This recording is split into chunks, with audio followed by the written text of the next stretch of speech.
All right.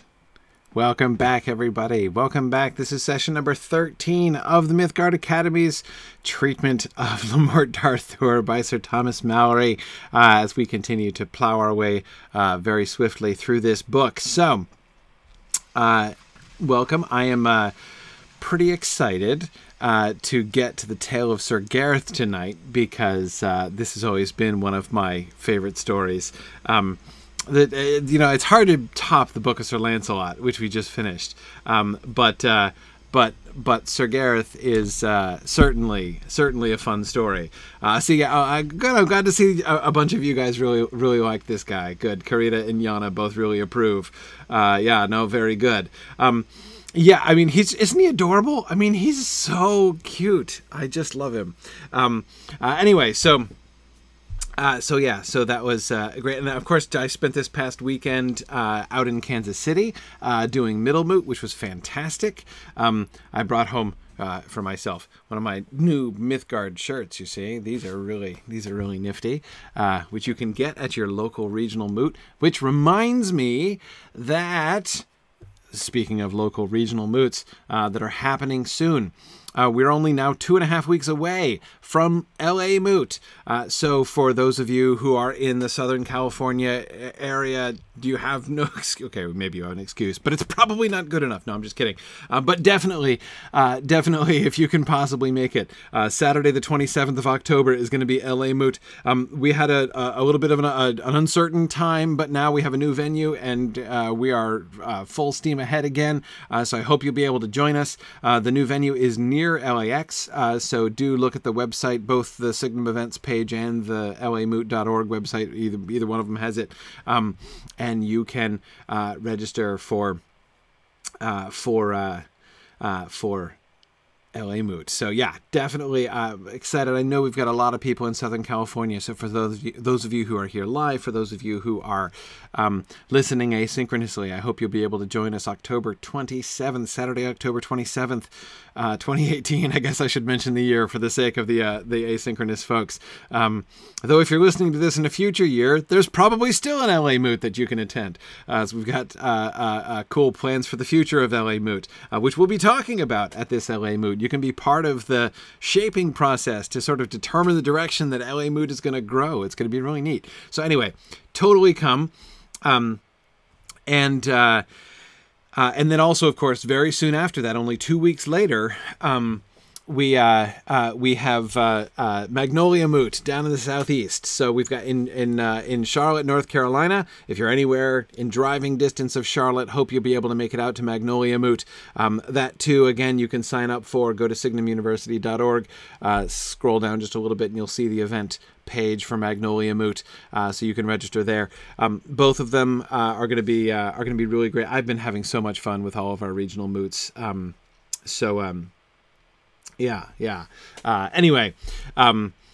just wanted to make sure to plug those because the time is coming and soon shall be when those moots too shall come to pass. We are in the middle of the heavy fall moot season here at Signum, so I'm looking forward to kind of popping around the country here. I'm gonna be at all of them. I look forward to meeting people there, and it's gonna be a lot of fun. So. Anyway, cool. Let's see what. The other thing I was going to say. So remember also another event that's coming up, which everyone can attend and is coming up even sooner, is this coming Saturday. So this is our last week of our fundraising campaign. It's our third and final week.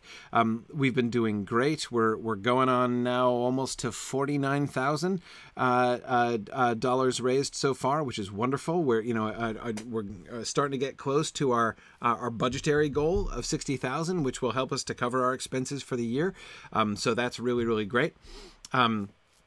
Many thanks to those of you who have already donated, and there's still time for those of you who haven't.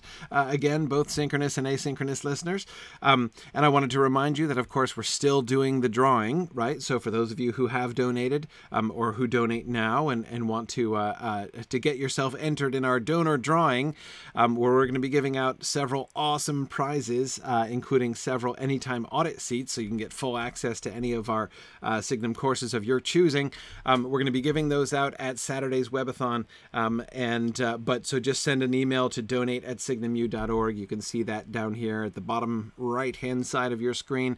And you will, and just if you've made a donation, just mention the Mythgard Academy, and we will enter you into the Mythgard Academy drawing on Saturday. But importantly,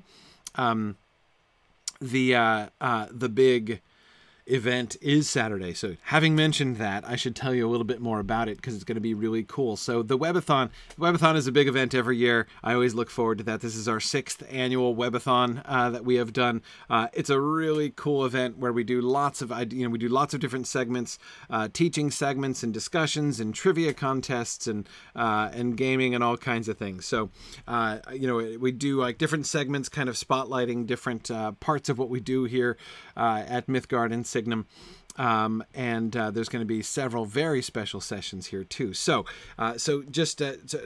everything starts at noon on Saturday, October 13th, this coming Saturday, and it's going to end at midnight-ish or so, right?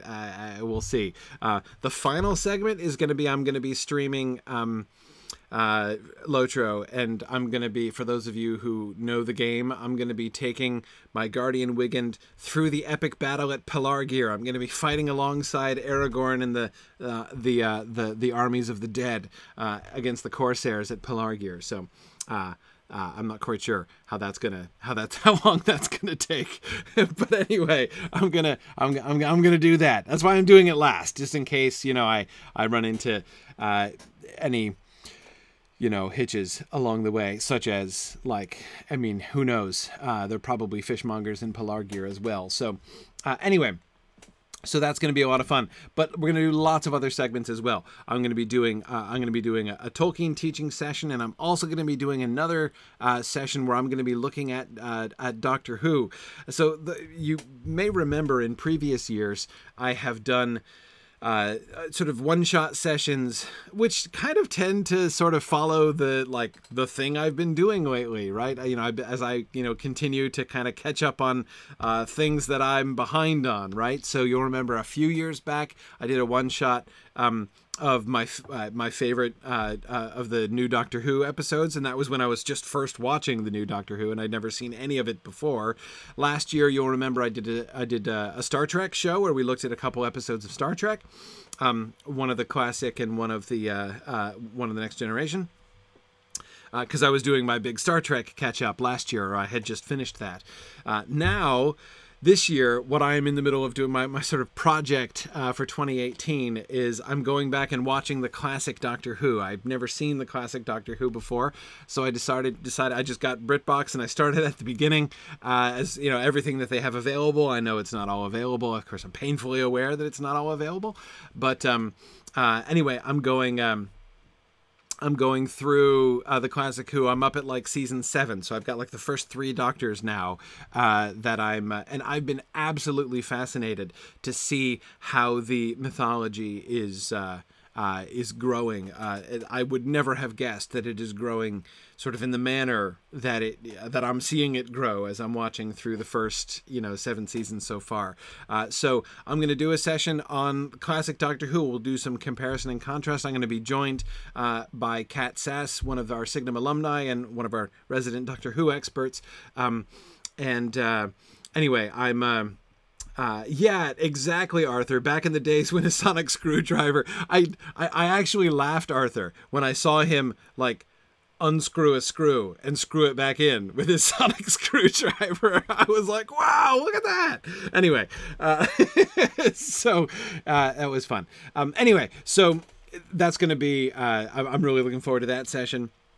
I'm going to be talking with, by the way, of perhaps special interest to the people here. You may remember that earlier this year, Serena Higgins, our department chair of the Department of Language and Literature at Signum University, she released her book, her wonderful book, The Inklings and King Arthur. We've been kind of celebrating that on and off all year. It won the Mythopoeic Award for scholarship, beating out Christopher Tolkien, for crying out loud. It beat Beren and Luthien in that category. Unbelievable. Anyway, really, really awesome stuff. And we're gonna So anyway, I'm gonna sit down with Serena, and we're gonna talk about not only are we gonna talk some about our graduate program, but we're also gonna discuss Malory and the Inklings, right? We're gonna think specifically. You know, she's done a lot of work on the sort of the Arthurian, I won't quite say fixation, but interest, certainly, among all of the Inklings. And we're going to think in particular about their relationship with Malory, as we've been thinking a lot about Malory. So that'll be really cool. And we're going to do, and you know, all day long, we're going to do special giveaways and contests. We're going to do our drawings for our asynchronous donor drawings. We're going to be doing other giveaways throughout the day. We're going to give extra prizes. We're going to have trivia competitions. There's going to be like 3 different trivia competitions over the course of the day, with prizes, of course.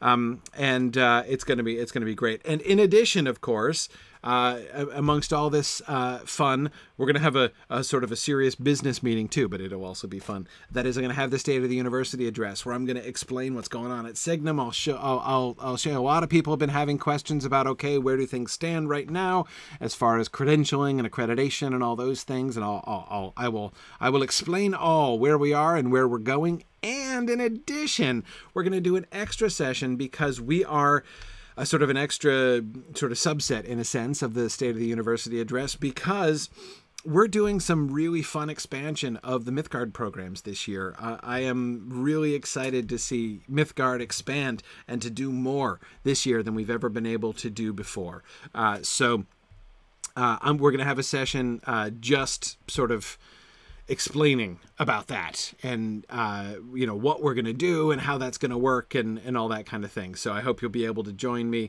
for all these things. Yes, for those of you who are asking, if you can't, you know, make any of them, if for some reason you can't attend all 12 hours on end, then the recordings of these will all be put on YouTube, so you will be able to see them. They won't all necessarily be released on podcast streams, but there's no one single podcast stream that we run that will fit all of the varied events that we're going to be doing that day, but some of them certainly will be. Anyhow, so yeah, that's yeah. Brianna, exactly. Brianna, you're the scene with the second Doctor unscrewing a screw. When he unscrews the screw in the guy's gun, right? That's exactly the scene I was thinking of, Brianna. And Robert, I did begin with An Unearthly Child. I did. I watched everything that was available in the first Doctor.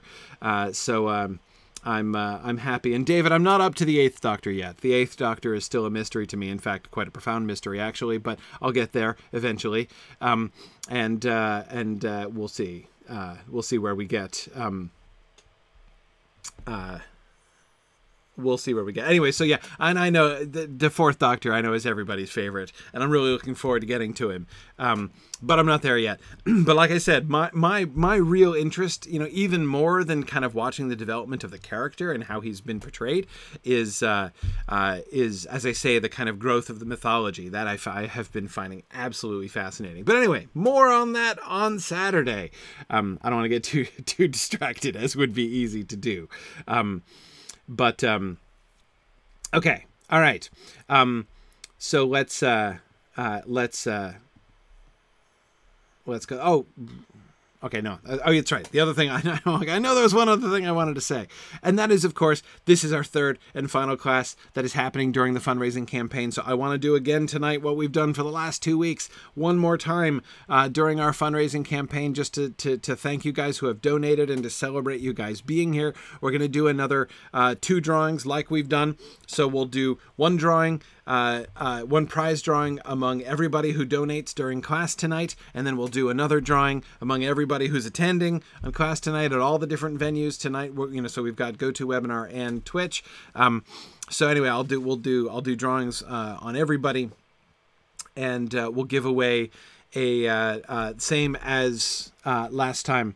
You can choose either one of the books that we're giving away here with a custom book plate signed by me, or you can choose, as I said last week, a pair of free tickets to the regional moot of your choice. So that will be pretty cool. And we do have some new moots coming up, which I will be telling you about on Saturday. Some exciting information about some new moot opportunities that are going to be coming up in 2019, including 2 of which are going to be outside of America. So anyway, it's going to be cool. So, all right.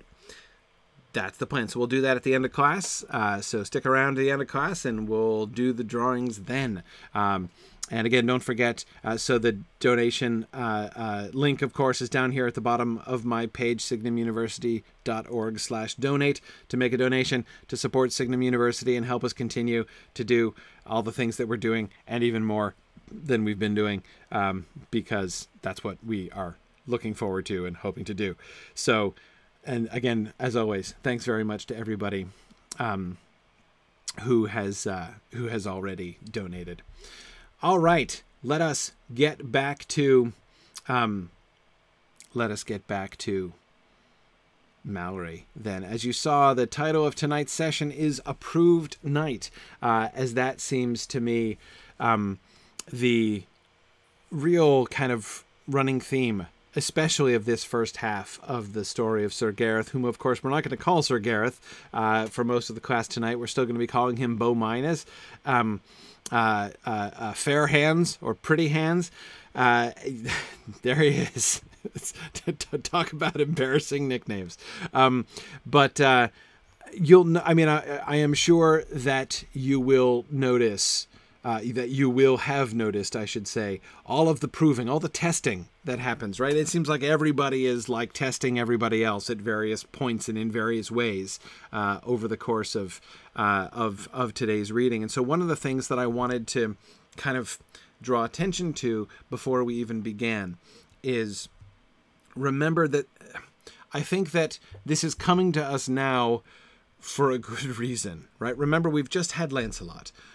The Book of Sir Lancelot sort of establishes the sort of new baseline. We've had that traditional stuff. We've had Arthur and the Sword and the Stone and him establishing his kingship, and we've had, the stuff with Merlin and the shenanigans at the, with Queen Morgause, and the begetting of Mordred, and we've had the Morgan Le Fay business and all those things, right?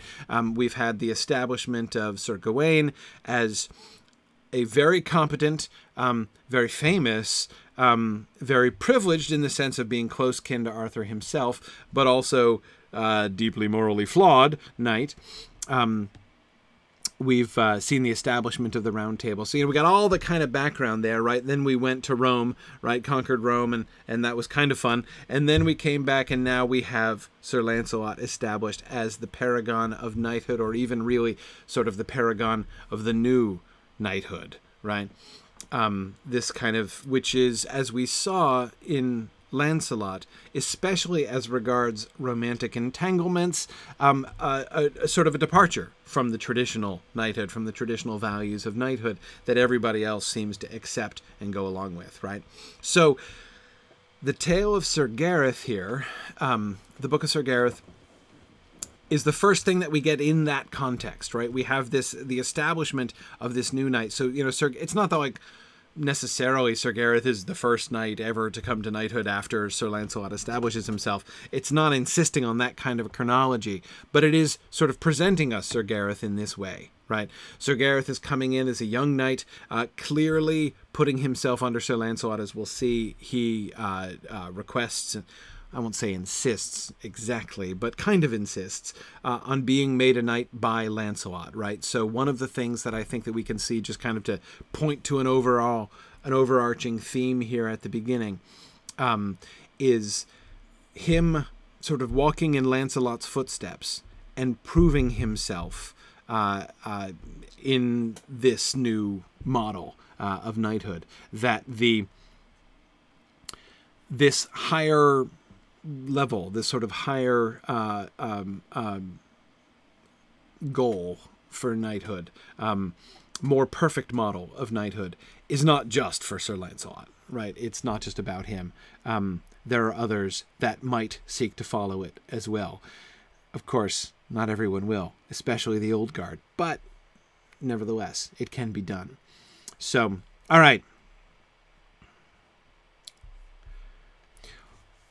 So I think we got a reference to it before, but of course, Sir Gareth comes in and twice he is the king's marvel, right? The king, when he holds his feast on Whitsuntide, he can't go to meat until he sees a marvel, right?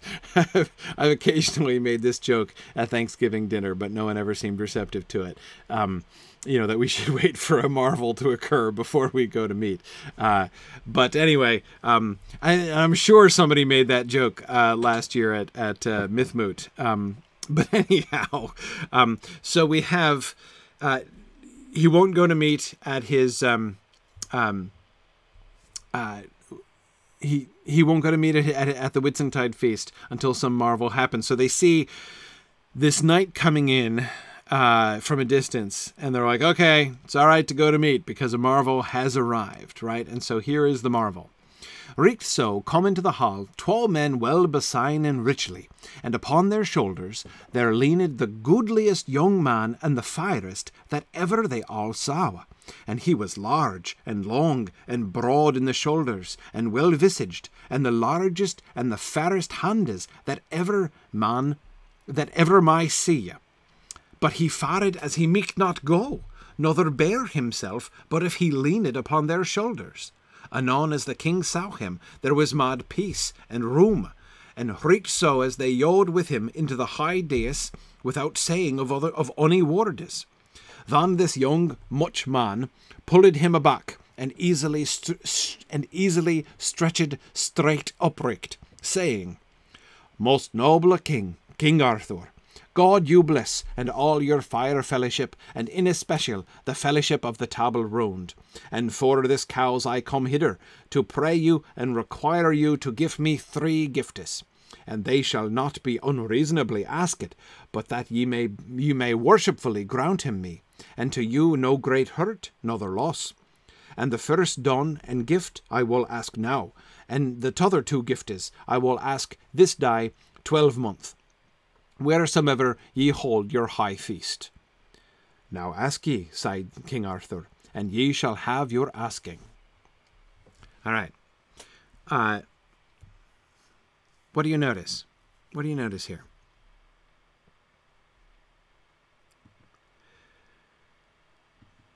So, okay. His hands. Let's talk about his hands here for a second. Right? Okay. So, notice his description is kind of impressive, right? He's not armed, right? So he's not wearing armor. So you'll notice that the description, it's a little bit unusual. We don't get much physical description of what people look like, right? Of people's bodies, that is, unless they're like giants or something like that. But in this case, we do, and principally because he's not wearing armor, right? So we can't. Remember, one of the things that, armor and heraldry is to enable us to, like, understand somebody, right? To be able to read something before, without knowing who it is, right? That's why, of course, if you're in somebody else's armor or you're in unknown armor, you're, like, utterly anonymous and nobody can possibly recognize you, right? So it's not really about, like, seeing people's bodies. People's bodies are usually concealed, knights' bodies are usually concealed in armor. But here it's his physical person, it's his body that's being described. And he is, let's see, what is he? He is large and long and broad in the shoulders and well visaged, right? He's well faced, right? He's got a good face, and the largest and the fairest handes that ever my see. He's got the biggest and the prettiest hands that you will ever see. I mean, ever. You will never see anybody with nicer hands than this guy. And I love the sort of synopsis at the end, right? This young much man. He's a much man. There's just much of him. He's huge, right? This guy's enormous. Not stout, right? He's not like a barrel. He's this guy is a very athletic frame, right? Large and long and broad in the shoulders, right? With not only fair hands, but huge hands, right? So what do we make of this? how do we understand this? So first of all, again, they're trying to figure out this guy, right? Who is he? Where's he from? Now, remember the experience with Sir Tor and the cowherd, right? His, like, foster father? And Sir Tor's other foster brothers, right? Who were the legitimate sons of the cowherd, right? And how much larger, longer, and broader in the shoulders Sir Tor was than either his father or all of his other brothers, right? To some extent, his very frame suggests that he is noble, right? That he, and don't forget, please don't forget, because this is so important. To say that he's a gentleman born, right? That, or that he comes of noble blood. It's not just a class thing, right?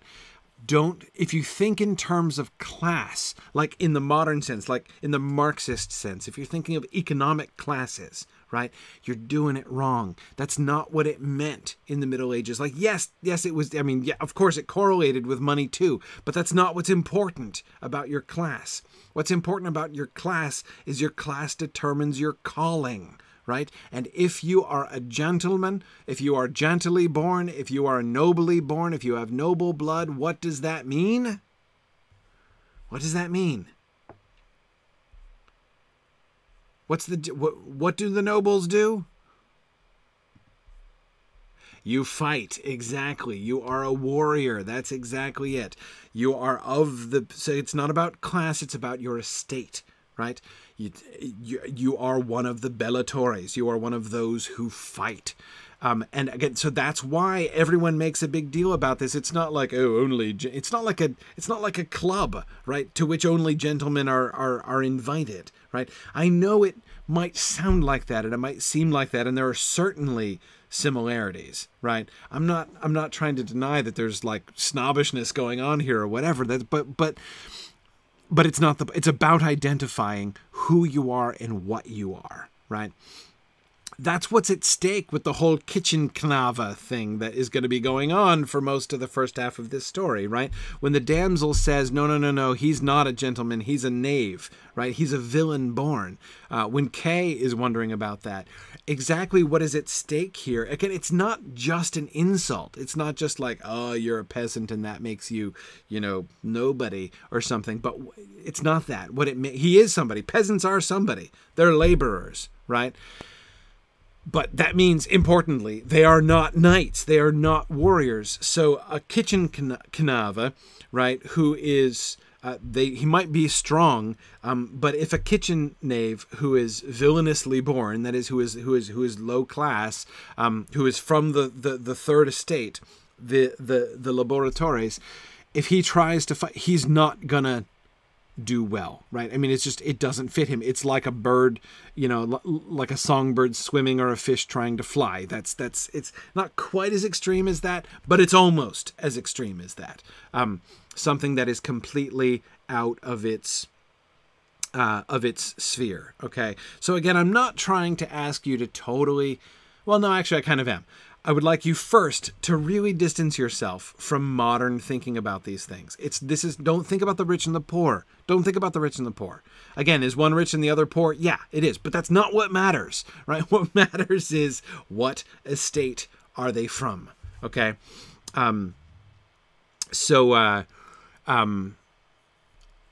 Because if you're only thinking in modern terms, if you're only thinking about sort of wealth and privilege, versus, like exploitation and subjugation, again, I'm not saying that those aren't things that you can think about, right? But if that's all you're thinking about, you're not gonna get what Malory is saying. You're not going to hear what Malory is saying, and you're not going to get what the audience would have gotten out of this, right? That is what is at stake with Sir Gareth from the beginning, right? Is this dude even a knight?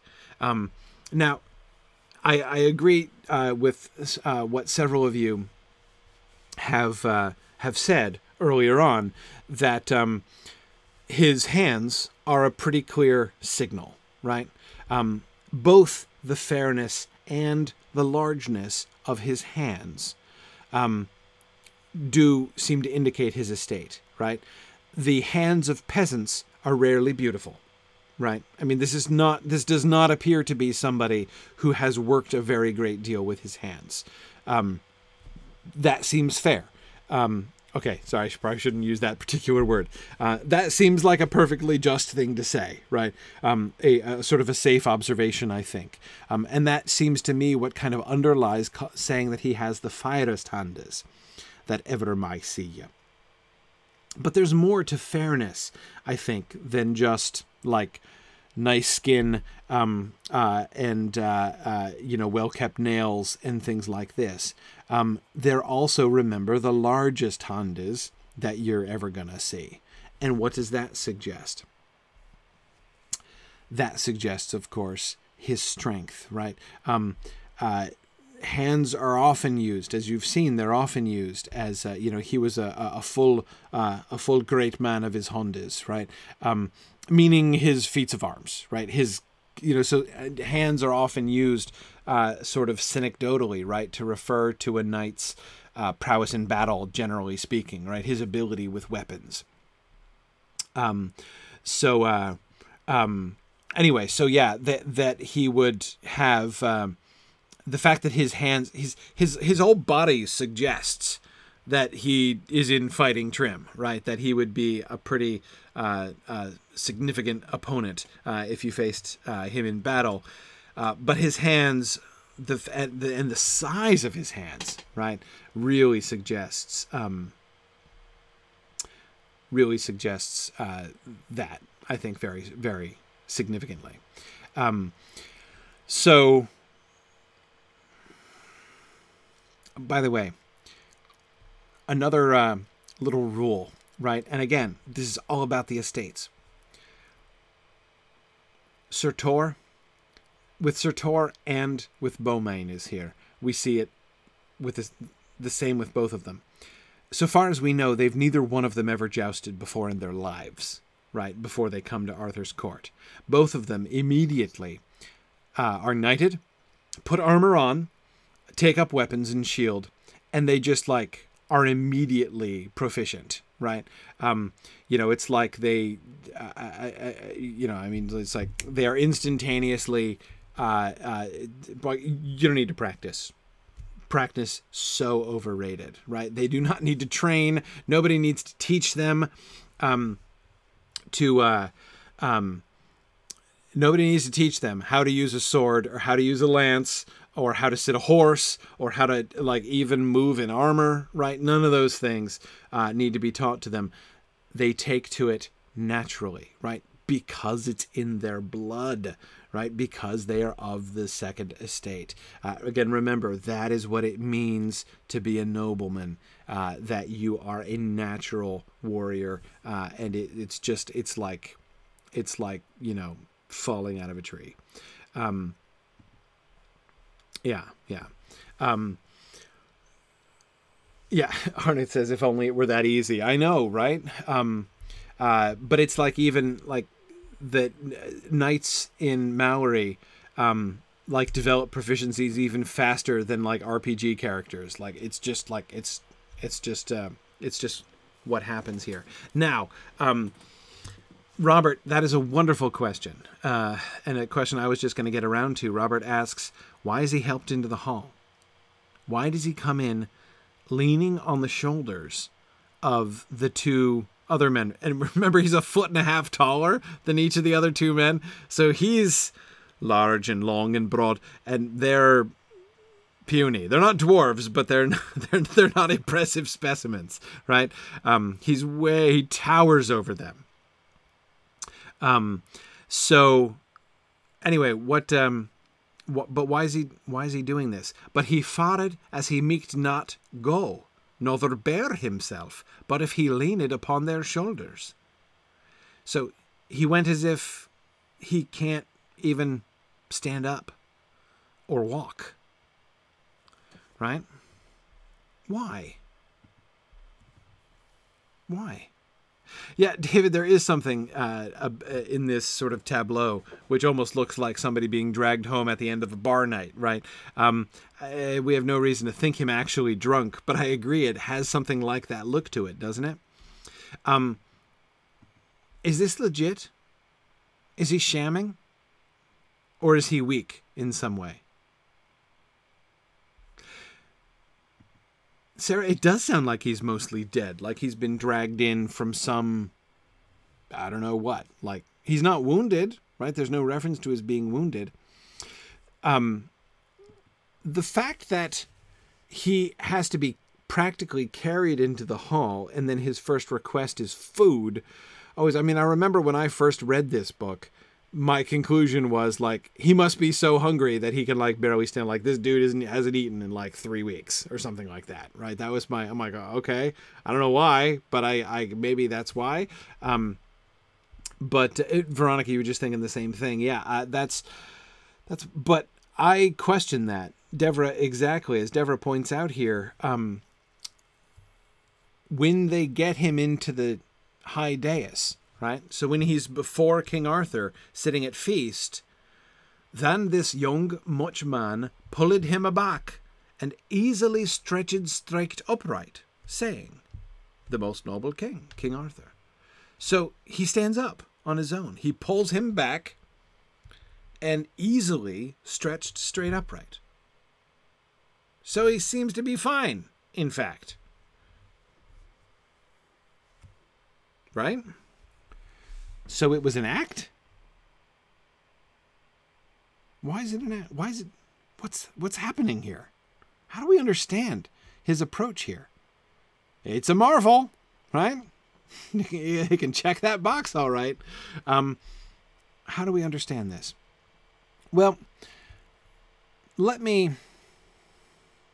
Okay.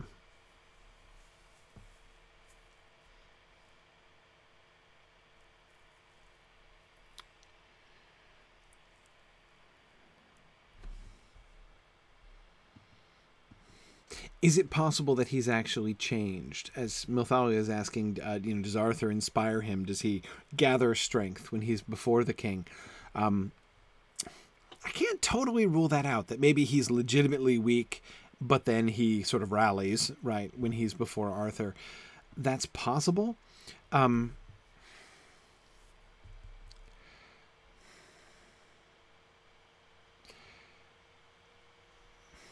Okay.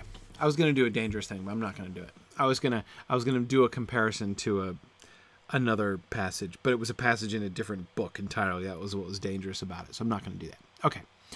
Let's come at this another way.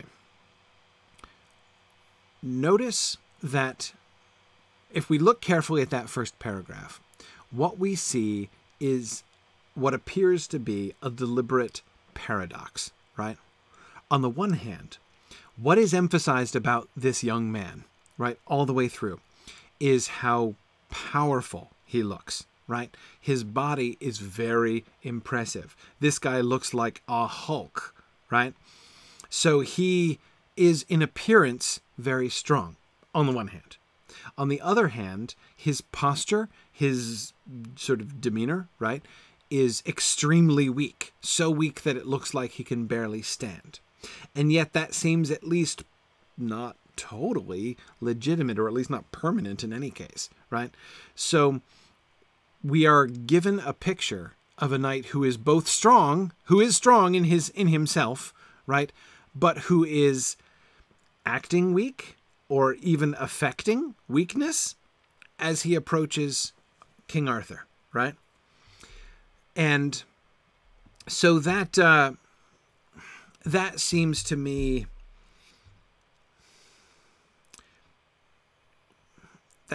significant. That seems to me to kind of give me something to help me understand why on earth he's doing this, right? This guy, imagine he had just come strutting into the hall, right? Pulled up to his full height, with his much chest thrust out, right? Even armed, which he could have been, right? With his large, fair hands on the hilt of a sword or something like that. That would have been bold, right? That would have been an approach of strength. He would have been making claims for himself. He would have been demanding respect. It would have been almost a challenge, if not of Arthur, of the other knights there, right? It would have been possibly defiance, right? But instead, he chooses weakness, right? I'm going to be dragged as if I can't even walk in front of Arthur, right?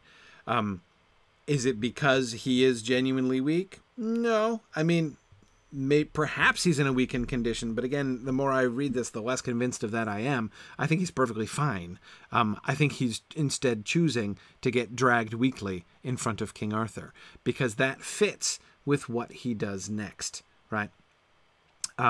He is setting out not to demand respect for himself, right? In fact, he sets out to undermine any respect he might naturally get. If he were, again, to come striding boldly in, looking all strong and impressive and in charge of things, people might be like, dang, look at that guy, right?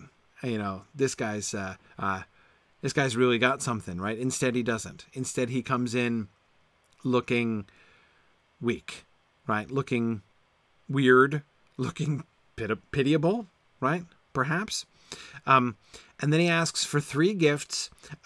On the one hand, I'm not going to tell you in advance what they are. On the other hand, I'm going to promise that they're not going to be unreasonable and they're going to do no great hurt or loss to you. Trust me on this. It's going to be fine, right? And I'll ask 1 now and I'll ask 2 a year from now. How does that sound, right? And King Arthur is like, oh yeah, absolutely. I don't even need you to reassure me that it's going to, I give rash vows all the time. Yeah. Sarah, that's really interesting. Sarah says it's like Willy Wonka. Yeah, Willy Wonka does the same thing, doesn't he? Yeah, I like that. In fact, Sarah,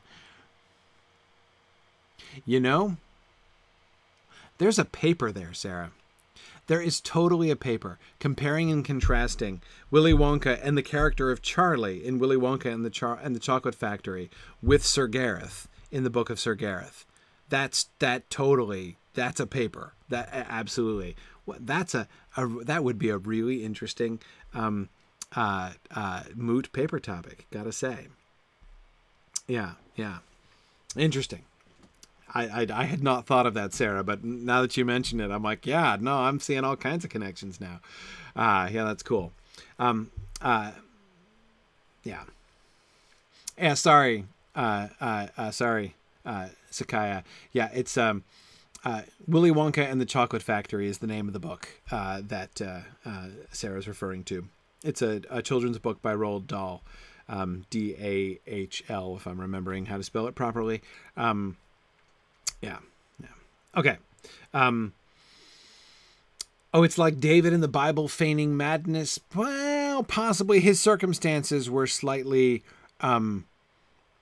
more peculiar, however. Yeah.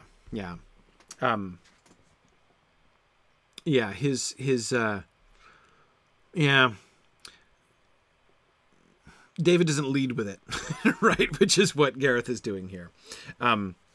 Yeah. Sorry, Stephen, you're absolutely right. The book is Charlie and the Chocolate Factory. Willy Wonka and the Chocolate Factory is the movie. My mistake there. Charlie and the Chocolate Factory, of course. Roald Dahl went with the alliteration, which is better. Yeah. Cool. Okay. All right. Let's keep going. Because again, his request tells us something about him and helps to contextualize his strange approach to Arthur. Now, sir, this is my petition at this feast, that ye will give me meat and drink sufficiently for this 12-month, and at that day I will ask mine other 2 giftes. My fair son, sighed King Arthur, ask better, I counsel thee, for this is but a simple asking, for mine heart giveth me to thee greatly, that thou art come of men of worship, and greatly my conceit faileth me, but thou shalt prove a man of right great worship. Sir, he sighed, thereof be as be may, for I have asked that I will ask at this time. Well, sighed the king, ye shall have meat and drink enow. I never forbade it my friend, nother my foe. But what is thy name, I would weet? Sir, I cannot tell you. That is marvile, sighed the king, that thou knewest not thy name, and thou art one of the goodliest young men that ever I saw. Then the king betook him to Sir Kay the steward, and charged him that he had of all manner of meates and drinkes of the best, and also that he had all manner of finding, as though he were a lord's son. That shall little need, said Sir Kay, to do such cost upon him, for I undertake he is a villain born, and never will mak man. For and he had become of gentleman, he would have axed horse and armour, but as he is, so he asketh. And sithen he hath no name, I shall give him a name, which shall be called Beaumines, that is to say, fire handes. And into the kitchen I shall bring him, and there he shall have fat browes every day, that he shall be as fat at the 12-month end as a pork hog. All right.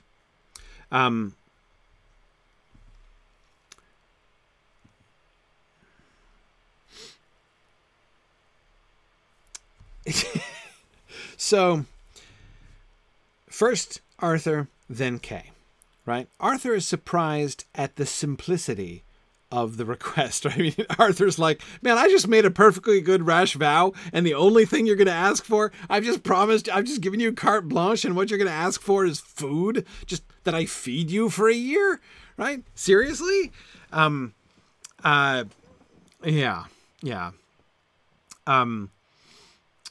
This is, a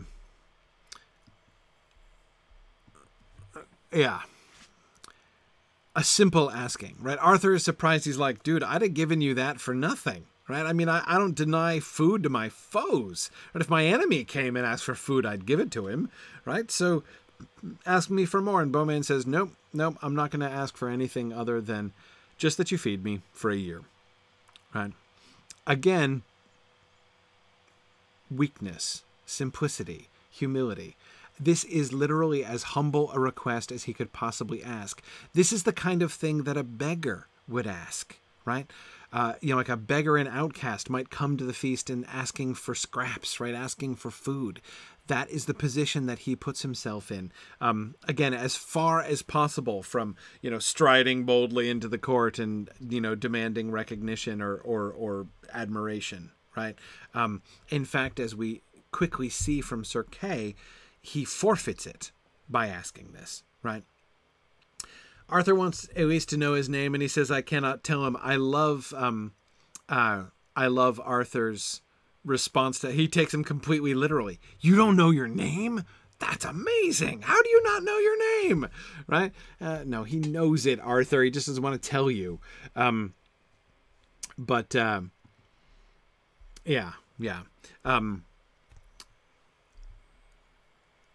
Oh, wait, Arthur, I'm forgetting what browes are.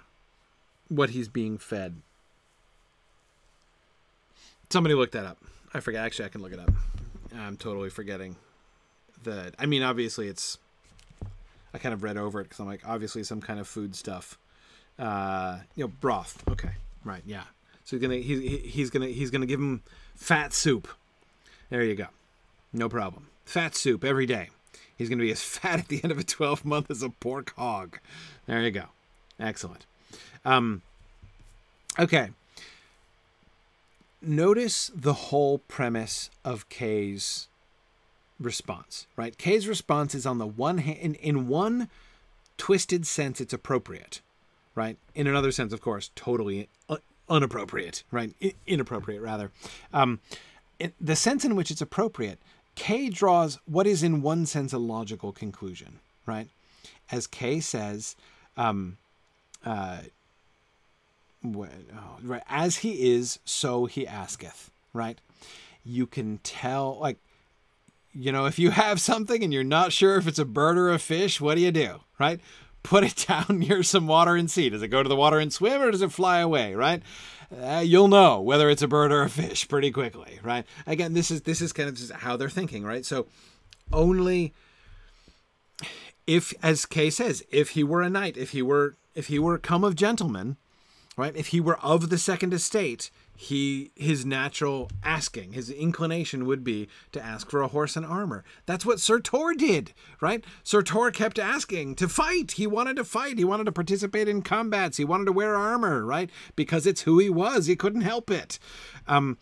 If this dude were also of gentlemen, even just on only on Fader's side and not on Modor's side, as is the case of Sir Tor, then it would show, right? It would show in his very desires. So if all he wants is food, QED, right? So again, Kay's position is, in a sense, logical, right? It's logical. And in line with the general worldview, right? Yeah. So, okay. In that sense, it's an appropriate response. In another sense, I would say, in an even almost deeper sense, it's an appropriate response in that it seems to me that this is exactly the situation that Sir Gareth has set up for himself, right? There is one sense in which this is the reception that Beaumains, right, that Gareth wanted. I say in one sense, of course. In another sense, as we'll see, it's not, in fact, the one he was hoping for. But it's the one he is actively inviting, right? I am weak. I can barely stand. Look at me. I'm nobody, right? Yes, I'm kind of impressive. I'm ripped, but I'm, weak, right? And I've come and I ask for a gift from the king and he gives me a boon and I'm like, can I have a bowl of soup, right? Because I'm hungry, and you just feed me for the next year, and that's all I want, just food, right? He's asking for it, right? He's asking, in a sense, he's asking for what Kay gives him. So Kay is in one sense kind of a touchstone for us, right? That is, he shows us what the kind of natural conclusion. It seems to this is the interpretation. This is a very logical interpretation. It's the one that Sir Gareth seems to have set up for himself, right? So, in that way, it's appropriate. But of course, the ungentleness, the rudeness of Sir Kay's treatment of Beaumains, right? Notice how Arthur is very polite to him, right? Notice Arthur's response to Gareth. I don't just mean what he says. I mean how he responds personally, right? So look at that there. He says, mine heart giveth me to thee greatly, that thou art come of men of worship. My heart gives itself to you, right? I'm feeling you, man. Like something about you inspires a positive reaction from me, right? I'm just looking at you and I'm like, okay, I like this guy and I don't know why, right? And he has this like instinct. Arthur has this instinct that this guy, though it's kind of weird what he's asked and what he's doing, he has this instinct that he comes of men of worship, right? And greatly my conceit faileth me, but thou shalt prove a man of great worship. Conceit, this is an important word. The word conceit has nothing to do with like if in a modern context, in modern English, we would call somebody conceited. It has absolutely nothing to do with that. The word conceit is a technical term. It's a psychological term. It means conception, like thing that you imagine in your head. When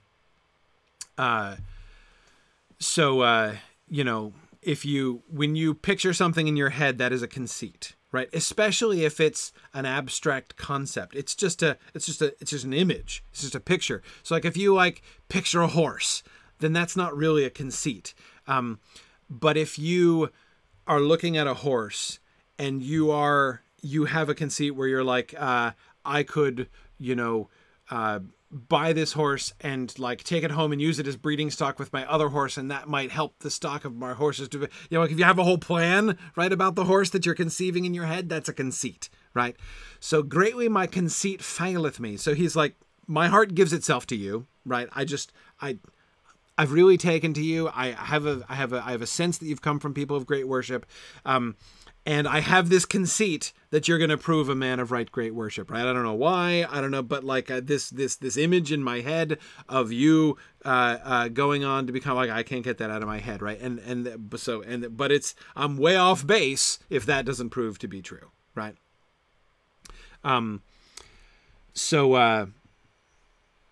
Yeah, okay. So Arthur, his response is very positive towards him, right? And notice the way that he talks here, right? About his conceit failing him, about his heart giving itself to him greatly, right? Shows his reaction is contrary to explicit fact.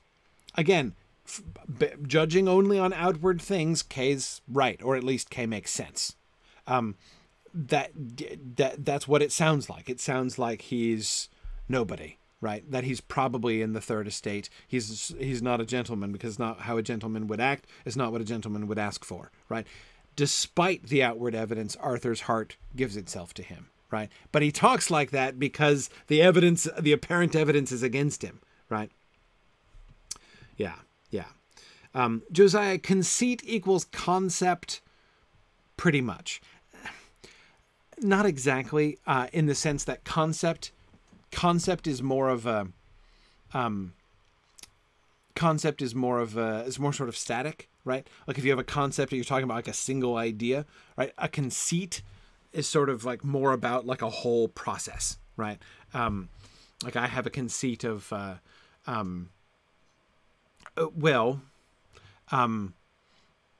to use medieval terms, I could say, in the beginning, Signum University was a conceit, right? I had this conceit of how we could form a new online university that would be awesome in all these new ways, right? But it was only a conceit. It was an idea, but not just a single idea, right? It was this whole network of ideas and processes, right, that would lead to this outcome. So there is a sort of what we might call a concept, or this one singular thing that is the outcome of what Signum University would be like.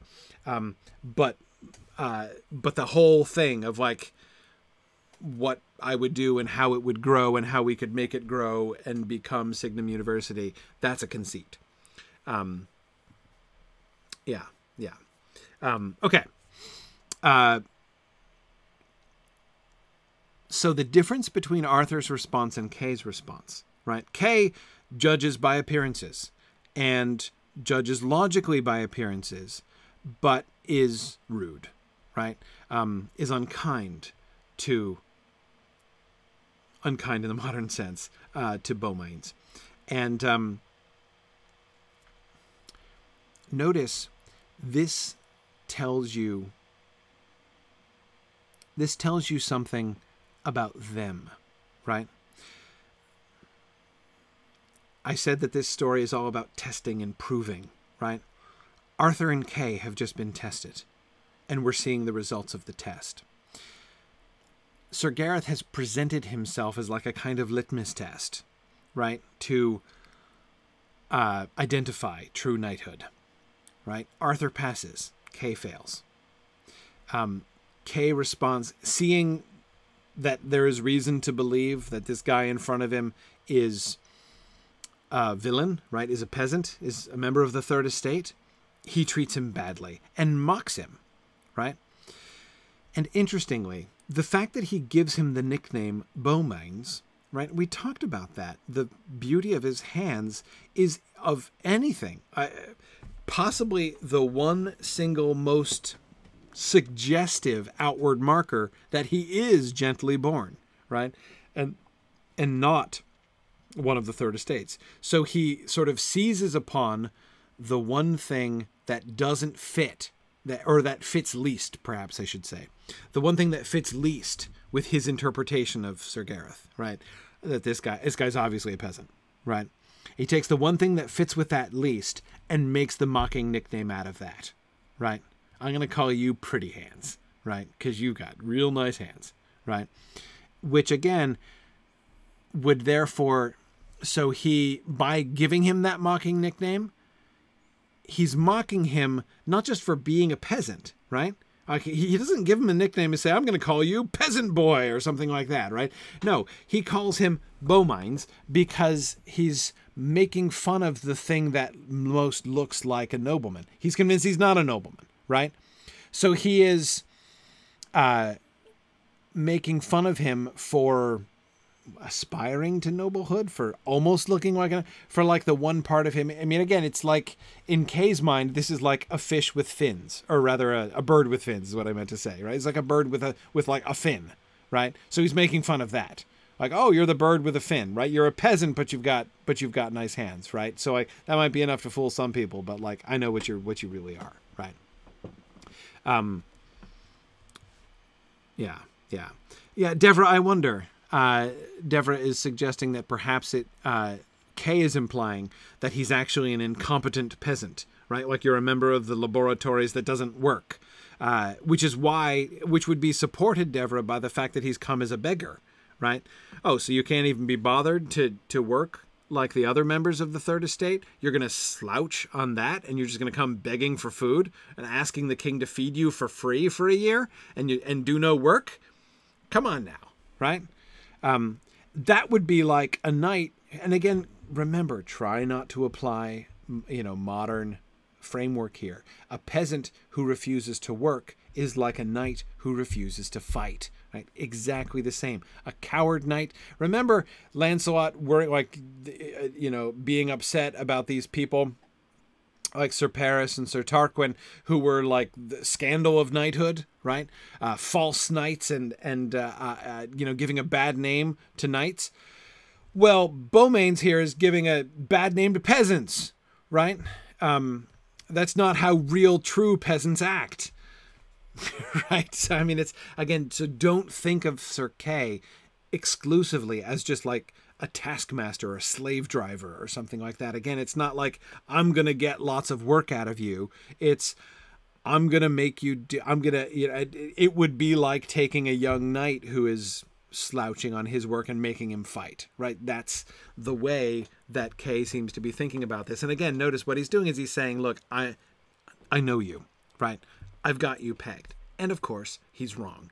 But it's a wrong interpretation that Sir Gareth actively invites in order to test what is really at the heart of these people, it seems. Okay. And here's the narrator explaining this a little more explicitly. And so Sir Kay bade get him a place and sit down to meat. So Beaumains went to the hall door and set him down among boys and laddes, and there he ate sadly. And thon Sir Lancelot after meat bade him come to his chamber, and there he should have meat and drink enow, and so did Sir Gawain. But he refused them all, for he would do none other but as Sir Kay commanded him, for no proffer. But as touching Sir Gawain, he had reason to proffer him lodging, meat, and drink, for that proffer come of his blood, for he was near kin to him than he wist of. But that Sir Lancelot did was of his great gentleness and courtesy. Okay. Remember, Arthur says, feed him, but don't just feed him, right? He says, he betook him to Sir Kay the steward and charged him that Beaumains, right, Gareth, had of all manner of meates and drinkes of the best, right? Give him the best meat and drink that we have, and also that he had all manner of finding, as though he were a lord's son. Finding that's a kind of a vague and general word, like give him everything that he needs, right? As though he were a lord's son. So Arthur intends to treat him as like a noble ward, right? Because again, remember, Arthur's heart gives itself to him greatly, right? So he tells Kay, take care of this kid, right? Treat him well, treat him like a lord's son, because I'm pretty sure he probably is, right? At least that's my conceit, and give him all the best meat and drink that you can. Kay doesn't do it. Kay does not do what Arthur tells him to do, and instead he's like, come on, leave this kid to me, right? I know what's really going on here. This kid is a beggar. He even gives his theory, right? He probably was like taken in at some abbey or other, and they ran out of food, and so he came here to beg, right? Leave him to me. Leave him to me. And so he sits him down among the boys and lads, and there Gareth eat sadly. Now, sadly, by the way, doesn't mean so he's not depressed, right? He's not depressed. Sadly means solemnly, very seriously, right? he's going to look ridiculous. Remember, this is a guy who's taller than almost all the men in the room, right? Sir Gareth is huge. And he's sitting among the boys and lads. So he's going to look ridiculous there. And also it means he's just getting scraps, right? He is not being given the meat and drink of the best. He's likely to still be hungry after this meal, right? That's why both Lancelot and Gawain, both of whose hearts give themselves to him as well, just like Arthur's, both invite him to their rooms afterwards. And like, you know, they can see he's not being given enough to eat, right? And so they offer to feed him more afterwards. Yeah. Okay, so... yeah, David, I'm not sure. David Urbach asks, any chance that Kay still sees Arthur as sort of an upstart little adopted brother whom he thinks he knows better than? Or is that basically not a factor because Arthur's king? Well, David, I mean, he explicitly is claiming that he knows better than Arthur here, right? The interesting thing, and I don't know what to make of it in a sense, we're kind of not given enough data because this is not Sir Kay's story, nor is it even Arthur's story. So, for instance, we might want to know more about, like, dude, what exactly is the dynamic between Arthur and Kay? David, exactly as you're asking, right? Does Kay ever get rebuked? Does Arthur just let Kay get away with anything, right? Kay doesn't have to obey Arthur because, what, he knows better? He's the steward.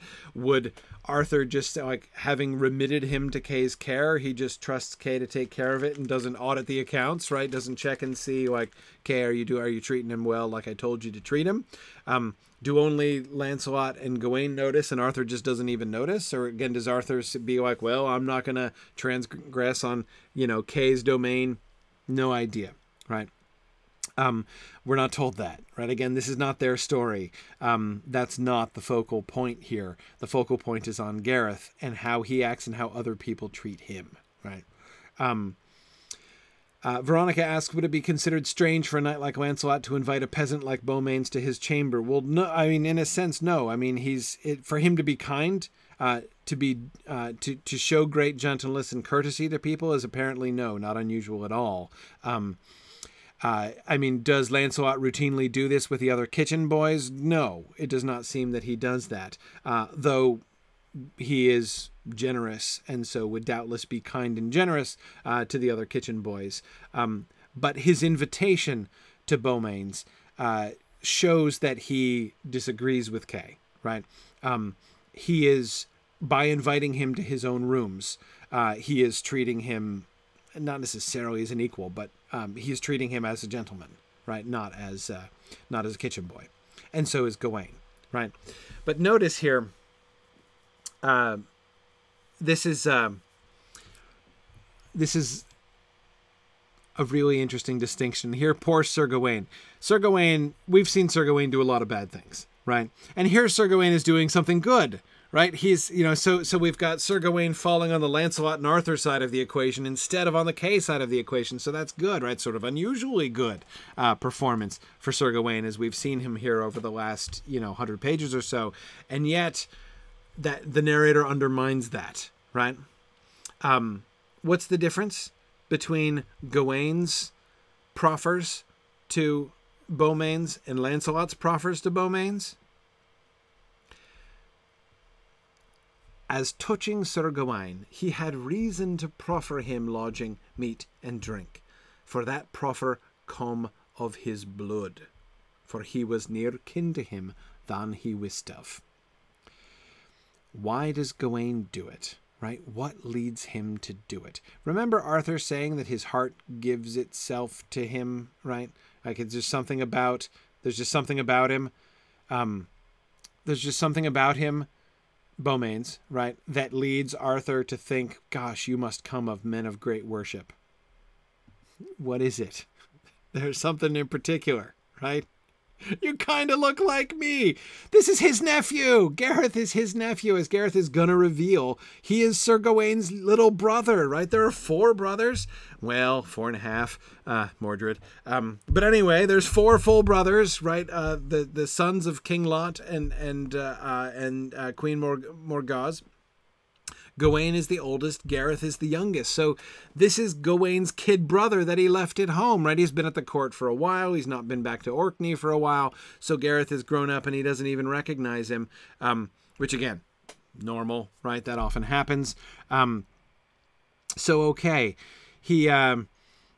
it's not that he recognizes him, Veronica. Neither Arthur nor Gawain recognize him. This is, again, it's more of a, I don't know, spiritual thing, sort of intuition thing, right?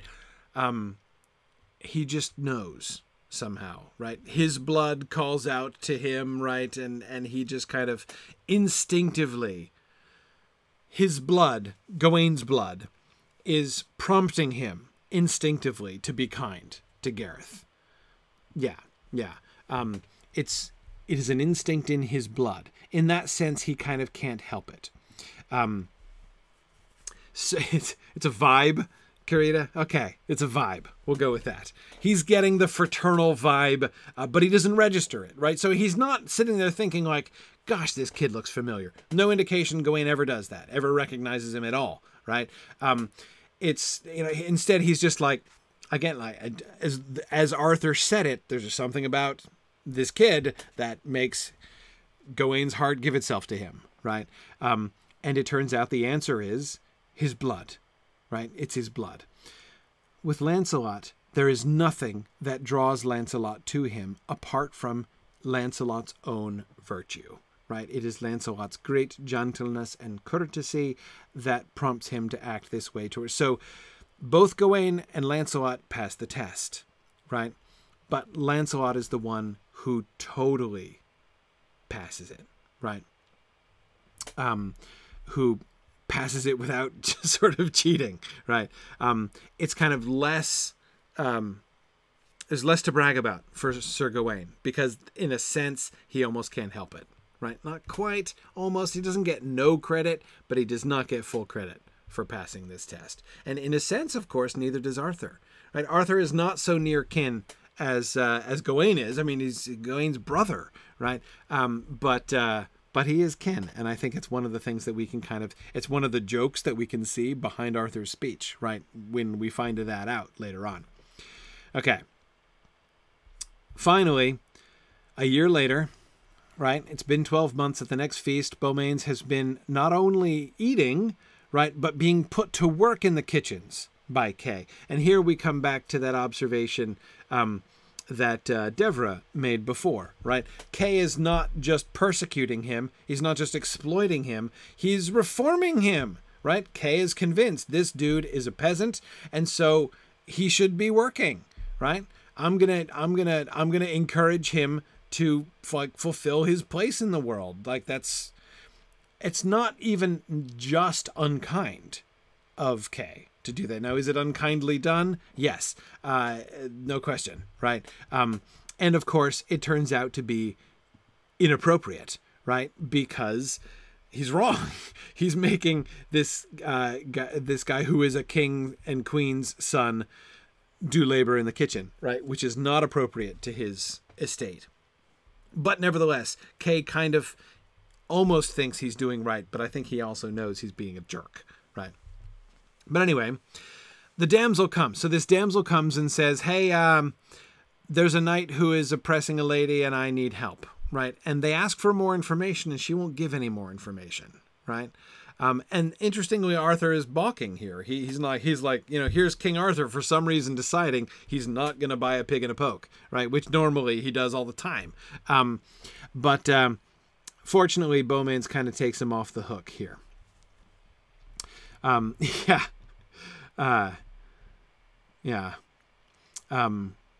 Kay, the times that Kay, or Karita, the times that Kay is right thing, wrong reason, the only other thing that he does is wrong thing, right reason, right? I mean, that's kind of, you combine those two things and yeah, you've got pretty much 100% Sir Kay there.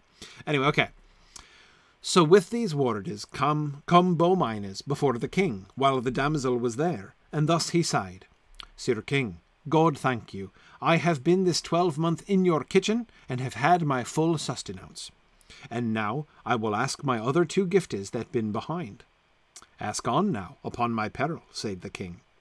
Sir, this shall be my first gift of the 12 giftes, that ye will grant me to have this adventure of the damosel, for it belongeth unto me.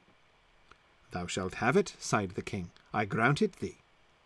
Then, sir, this is that other gift that ye shall grant me, that Sir Lancelot du Lac shall mak me knight, for of him I will be mad knight, and of Ellis of none. And when I am past, you let him ride after me, and mak me knight when I require him. All this shall be done, sighed the king. Fie on thee, sighed the damosel. Shall I have none but on that is your kitchen canava? Then she waxed angry, and anon she took her horse. Okay, so it is a little bit insulting, right? I mean, it really does look like he's just admitted that he's been in the kitchen for a year, right? And it really does kind of, he's just admitted he's not a knight, right? He's never been knighted, so he's asking to be knighted. So this dude from the kitchen has come to King Arthur and said, hey, can you give me a couple boons? And he's like, yeah, sure. And he says, I'm a kitchen boy, but will you give me this adventure and make me a knight? So she's like, oh, yeah, wow, thanks, Arthur. That's really fantastic. And James, yeah, he's also very young, too. This doesn't look good. And I can understand why the damsel's waxing angry here, right? And taking her horse and leaving, right? One phrase which I don't think I understand is, for it belongeth unto me. I'm not sure in what sense Beaumains is saying this adventure belongs to me. Like this is appointed for me. I don't think that he is. I don't think that he is implying that he knew about this in advance and has been angling for this, that like the reason he didn't ask his other 2 gifts in advance was that he knew that this damsel was going to be coming this year, and so he was holding off to get this, and that he had prior knowledge of the whole situation. I don't think so. I'm very skeptical of that, especially since we find out that the lady who's being besieged by the Red Knight of the Red Lands has been besieged for like 2 years, right? So like, was she going to come this year? Was she going to come last year? Like, would she have come at some other time? Like, there's no real way, I think, to predict exactly this occasion. Instead, it seems to me, Carita, exactly, that he's taking the adventure that God hath ordained. I think that it seems to me that this was Gareth's plan. Plan A. Come to the court with this show of weakness, ask just to be fed, see what happens, right? And then a year later, take upon himself a knightly quest. And he's just kind of trusting that a knightly quest is going to show up, right? Kind of like Arthur's trusting that a marvel is going to show up so that he can eat dinner, right? And of course, the more so in that one always generally does show up at Arthur's court in time for dinner, right? So Beaumains is like, okay, so next year's marvel, I'm going to call dibs on next year's marvel. And it turns out this is next year's marvel, right? So I do think he's taking the adventure that God has ordained for him.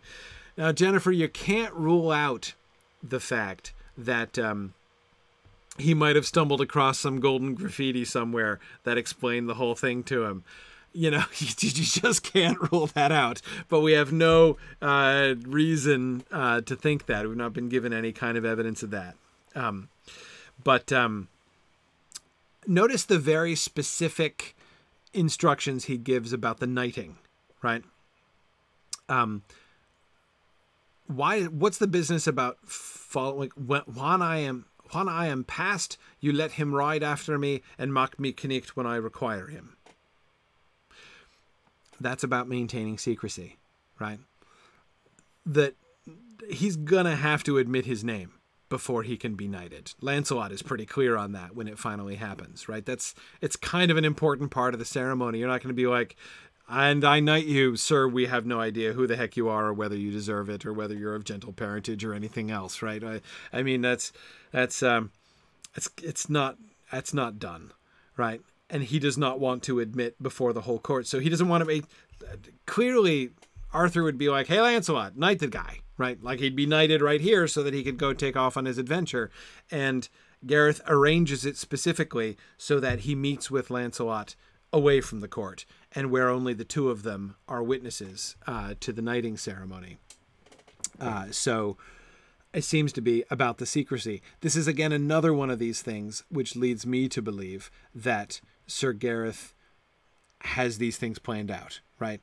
He's not just come weakly by accident because he happened to be weak. He has not asked for food because he couldn't think of anything else. He's playing the long game here. He has a plan, right? Again, I don't think this means he knows about this particular adventure in advance, but I think that this is this is the adventure that has come along, and this is part of his plan. And he's got it worked out how the knighting is going to go down. Then Kay goes after him, right? Now remember how this looks from Kay's point of view. Kay's kind of ticked, right? And he's kind of ticked because this kid is I mean, Kay's still convinced he's basely born. He has shown himself to be basely born, both by the fact that he just asked for food and by the fact that he has happily set himself to working in the kitchens over the last year, right? In a sense, by assigning him to work in the kitchens, Kay's kind of testing him again, right? Like, is he really a fish or is he really a bird, right? Remember Sir Tor. How did the Ares the cowherd know that Sir Tor there was something off about Sir Tor? Well, because he wouldn't work, right? He wouldn't work. Instead, he kept going off and watching people fighting and shooting longbows and things, right? He wouldn't work. Beaumains did work. He would work. And there you go, like, proven, right? Kay is like, all right, I knew it all along. This kid is a peasant. Okay, and now the peasant boy, whom he has proven to be a peasant boy, takes up armor, and schmancy armor, right? He's wearing cloth of gold and everything. And he goes off on his horse, right? And Kay is like, okay, this is not okay. There is, I think, part of it, of course, is he's angry personally because Kay is embarrassed by this, right? Everybody knows how Kay has treated him, which Kay's treatment would have been perhaps not like admirable, but justifiable. At least it would have been kind of, in a sense, justified by events had he turned out to be correct, right? But now this kid is making Kay look like a fool. So I think that's why Kay is kind of personally ticked off about it, right? But he's also, I think there's also a sense in which, I think there's an element of Kay's attitude here, which is derived based on something almost like a distant cousin of Sir Lancelot's desire to, like, defend the honor of knighthood, right? If this kid is just a peasant who has put on fancy armor and picked up a shield and sword, he's going to know it, right? There's an easy way of proving this, and that's by fighting him. Because if this kid is a peasant, he's going to be incompetent, right? And Kay's going to whoop him. So he's going to test this, right? He's going to test this. He's going to test the theory.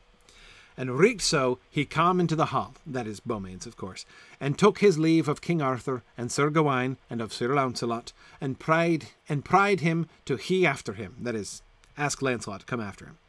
And so he departed and rode after the damosel, but there went many after to behold how well he was horsed and trapped in cloth of gold, but he had neither spear nor shield. Then Sir Kay said all openly in the hall, I will ride after my boy of the kitchen, to weet whether he will know me for his better. So he's going to test the theory here, and also get his own back, and justify himself. Yet, said Sir Lancelot and Sir Gawain, abide at home. They have a bad feeling about this, right? So Sir Kay made him ready, and took his horse and his spear, and rode after him. And right as Beaumains overtook the damosel, right so come Sir Kay, and said, Beaumains, what, sir, knew ye not me? Yea, I knew you well, for an ungentle knight of the court, and therefore beware of me. Therewith Sir Kay put his spear in the rest, and ran straight upon him, and Beaumains come as fast upon him with his sword in his hand, and so he put away his spear with his sword, and with a foin thrust him through the side, that Sir Kay fell down as he had been dead. Then Beaumains leaped down, and took Sir Kay's shield and his spear, and stert upon his own horse, and rode his way. Notice that Sir Kay is also acting dishonorably here, right? He is attacking a semi-armed man. Beaumains doesn't even have a shield, right? Not only does he not have a lance of his own for them to joust at each other equally, he doesn't even have a shield with which to deflect the lance with which Kay is coming at him. So this is a dishonorable action by Kay, and kind of shows us that he is, well, notice, in a sense it fits, right? Kay does not think he's fighting an equal. So he's not going to, get... In Kay's mind, this is a knight rebuking an upstart peasant who's pretending to be a knight, right? So you don't give him knightly weapons, right? You don't get... This is... So he's not...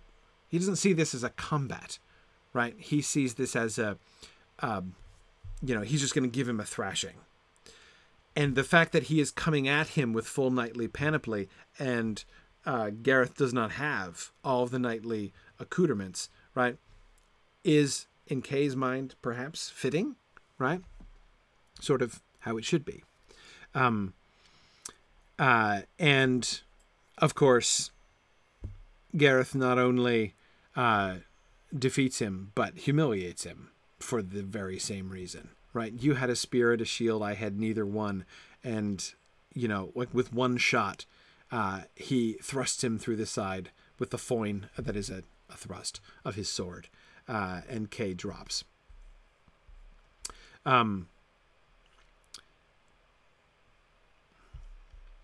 Lancelot then catches up with him, and the two of them fight, right? Not out of anger, right? But it just sort of as a challenge. Lancelot, this is like his final exam, right? Lancelot is clearly, though much more kindly, much more generously, and much more respectfully, right? Lancelot jousts with him, fights with him on foot, treats him like an equal, right? Gives him a chance to show that he's an equal. But he wants to feel his strength. He wants to see, is this guy, this is the time to see whether I've been right about him all along, right? He wants to be sure. So this is like, I don't know, Lancelot doing a background check before he does the knighting, essentially. Yes, and so Veronica, Beaumains riding off with Kay's shield and lance, right, is a nifty little symbolic thing, right? He not only proves his own knightly status against Kay, right? That Kay did not have the right end of that particular stick, but that he then sort of takes from Kay his own articles of knighthood, right? His own sort of symbols of knighthood, and takes them for himself, right? So Kay has lessened himself, and Gareth has lessened him.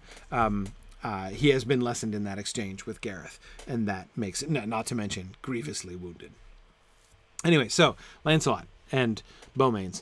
So they rushed together like twa boars, tracing and traversing and foining the maintenance of an hour. And Sir Lancelot felt him so big that he marvelled of his strength, for he focht more liker a giant than a knight, and his fighting was so passing durable and passing perilous. For Sir Lancelot had so much ado with him that he dread himself to be shamed, and sighed, Beaumains, fight not so sore. Your quarrel and mine is not great, but we may soon leave off. Truly, that is troth, said Beaumains, but it doth me good to feel your micht, and yet, my lord, I show it not the utterance. In God's name, said Sir Lancelot, for I promise you, by the faith of my body, I had as much to do as I micht have to save myself for you unshamed, and therefore had ye no doubt of none earthly knight. Hope ye so that I may ony while stand a praved knecht? Do as ye have done to me, said Sir Lancelot, and I shall be your warrant. Lancelot's like, dude, you know, he's really powerful, right? And he says, you know, we could actually stop now, right? Lancelot is not 100% sure he's going to win this fight if they continue, right? That's how strong Beaumains is and how much respect he earns from Lancelot. And notice, Lancelot's not trying to hide that. He's not like, let's fight before I get knocked down a peg on the standings, right? He admits, you know, by the faith of my body, I had as much to do as I might have to save myself from you unshamed. He tells him, he's like, man, you almost beat me right there. Right? It was all I could do just to defend myself. Therefore, don't you be afraid of anybody, right? You almost took me. You can take pretty much anybody, man. Hope ye so that I may ony while stand a praved knecht.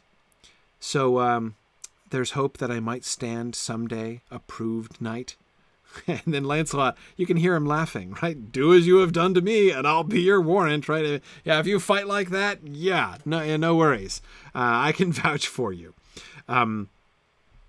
Yeah. So, I showed not the utterance means I didn't, you know, it means I know something you do not know, right? I am not left-handed. It's not quite exactly like that, but, you know, he was saying, like, I wasn't even trying as hard as I possibly could, right? That's what Gareth says to Lancelot, right? He's like, oh, really? Well, I was kind of holding back, actually, right? Yeah. But that question, right? And Karina, that's what I mean. This sentence, more than any other, this question, is why I call Sir Gareth adorable, right? Like this is the kind of thing that Sir Gareth does. Hope ye so that I may ony while stand a praved knecht. And I don't think that he's like, this is false modesty, right? There's clearly a little hero worship going on here from Gareth to Lancelot, right? As might well be, right? Do you really have hope that I might someday stand a proved knight? Yeah, I think you're going to be fine. Right? I think I can pretty much guarantee it. But again, this is where this is the passage from which I was really focusing in on that phrase in the title of tonight's class, a proved knight. It's all about the proving. Gareth began his career by himself being a test, right? By himself proving the knights of Arthur's court, as embodied in the four that we see interacting with him, right? Arthur and Gawain pretty much passed the test, but they, you know, have an advantage, right? Lancelot totally passes, Kay totally fails. But of course, he's not just going about trying to prove other people, right? He's trying to prove himself. So he has proven himself to Lancelot, and in part also to himself here. And of course, then Lancelot knights him, asks him his identity. He swears Lancelot to silence and tells him he's Gareth, Gawain's brother. And he's like, oh, okay, well, that makes sense. Right, all right. Of course you are. But I promise I won't tell anybody. The damsel, however, not having any of it. He catches up with her again, and she lays into him. What dost thou here? Thou stinkest all of the kitchen. Thy cloth has been bowdy of the grease and tallow. What wains't thou, said the laddie, that I will allow thee for yonder knecht that thou killed? So this is right after he fought somebody. He fought his first battle and killed the opponent knight. Nay, truly, for thou slewest him unhappily and cowardly. Therefore turn again, thou bowdy kitchen knave. I knew thee well, for Sir Kay named thee Beaumains. What art thou but a lusk and a turner of brooches and a ladle washer? I love that. Ladle washer. Someday I want to have ladle washer on my my name tag. I have sometimes considered putting turner of brooches and lateral washer as part of my email signature. But you know, I figured like the people in the Department of Education in the state of New Hampshire might not perhaps get the joke. But anyway, yeah. Notice, by the way, she calls him a bawdy kitchen knave all the time. Bawdy doesn't mean what you think it means. Notice she uses the word bawdy in its much more sort of technical sense in that second sentence, right? Thou stinkest all of the kitchen, thy clothes been bawdy of the grease and tallow, right? His clothes are so saturated with grease and tallow that he's a mess. He's dirty. He's greasy. He's stinky. Right. That's so been bawdy of the grease and tallow. So when she's calling him bawdy, she's not. It has nothing to do with sexual virtue or vice of any kind. Right. It's not a sexual term at all. It's a description of his person, of his clothes, of his odor. Okay, so Narnaeth says, we are supposed to see this lady as slightly horrible, right? Yes, Narnaeth, we are. And one of the things that is really interesting all the way through here, right? So we've got, for a long stretch of this section, the lady and Beaumains themselves are fixed points, right? They don't change. She continues to treat him horribly and say terrible things about him and undermine him in every chance that she gets, right? And refuse to give him any credit for the accomplishments that he accomplishes. She's very steady in that. And he is very steady in not taking offense and in bearing it patiently and in continuing to follow her and not be chased away. What changes, though, Narnaeth, and this, I think, is where our own cue kind of comes in. What changes is the reception of other people, right? When they meet the Black Knight, for instance, the first of the chromatic brethren, as I've always called them, right? Those four knights who are brothers, the Black Knight, the Green Knight, the Red Knight, which is not the other Red Knight, totally different Red Knight, and the Blue Knight. So, you've got those the four chromatic brothers. When he meets the Black Knight hears the lady talk, and he treats Beaumains respectfully, right, like an equal, and she comes in and she's like, no, come on, he's just a kitchen page dressed up in armor, and he just killed somebody by accident, and drive him off. And remember, the Black Knight's like, oh, really? Oh, fine. Well, I'll take his armor and his horse, and I'll do, right? He totally accepts what the lady says and, starts dissing on Beaumains as we move through the chromatic brothers, right? The Green Knight. The Green Knight hears the lady talk, and he's like, I'm not sure I buy that, especially after he's beaten him, right? He's like, I can't really buy it, but he kind of concedes, right? And he's like, okay, I won't feed him at my table because you insist, lady, but I think you can't be right about this, right? And then his brother, the Red Knight, resists it even more strongly, and Sir Persant of Ind won't have anything to do with it at all.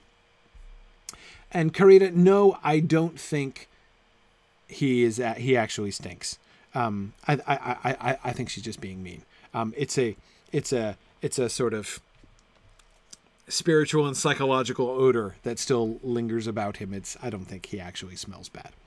And yes, Zach, the two Red Knights, it is confusing, right? There's the Red Knight of the Red Lawns, which is not the same as the Red Knight. Because he doesn't have any red lawns, but it's super confusing because first you meet the Black Knight of the Black Lands, who has a brother, the Red Knight, but it's not the Red Knight of the Red Lawns. That's somebody totally different, right? So it just run with it. Okay. Anyway,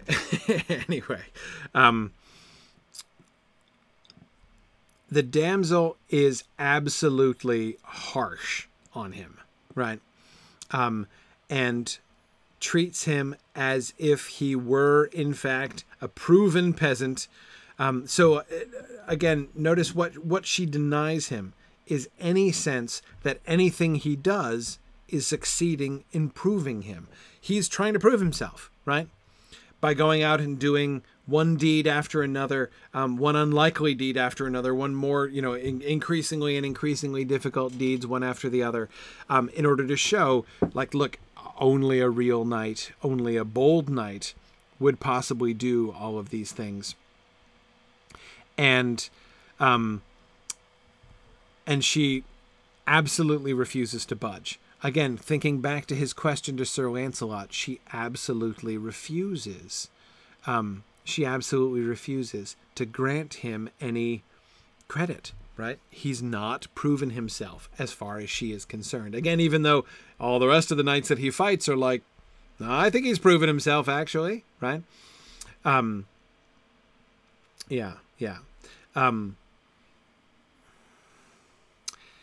Francis says, is he testing her also, since he takes so long to tell, since she takes so long to tell who she is? Yeah. Notice, remember, she would not say who she is or who her lady is, right? The lady who is in trouble. So there's sort of mystery on both sides. Francis, yes, I think you are right to see that both of them are kind of feeling out the other in some sense, right? I think, again, as so often happens in this story, everybody's testing everybody else, right? Is this just a test?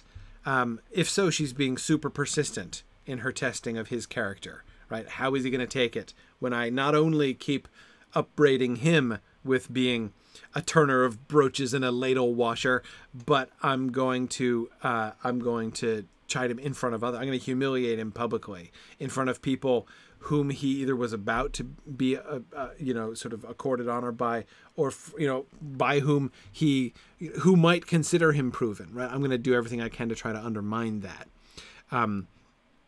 How's he going to take it? How's he going to take it if she does that? So in a sense, what she's doing to him, whether she's doing this on purpose or not, what she's doing to him has a similar effect to what he did to the other knights of Arthur's court, right? How are you going to respond? What does it show us about you, how you respond in this circumstance, right? If he is a true knight, right, then he's going to take it. He's not going to... It's easy to kind of think through this and ask yourself, what would Gawain do, right? What would Balin do if they were traveling with this damsel, right? And I gotta think neither one of them. I love Sir Balin, but I don't think Sir Balin would have had this kind of patience. I really don't.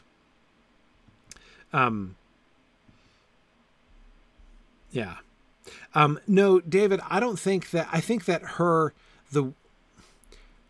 the increasing irrationality of her rejection of Gareth,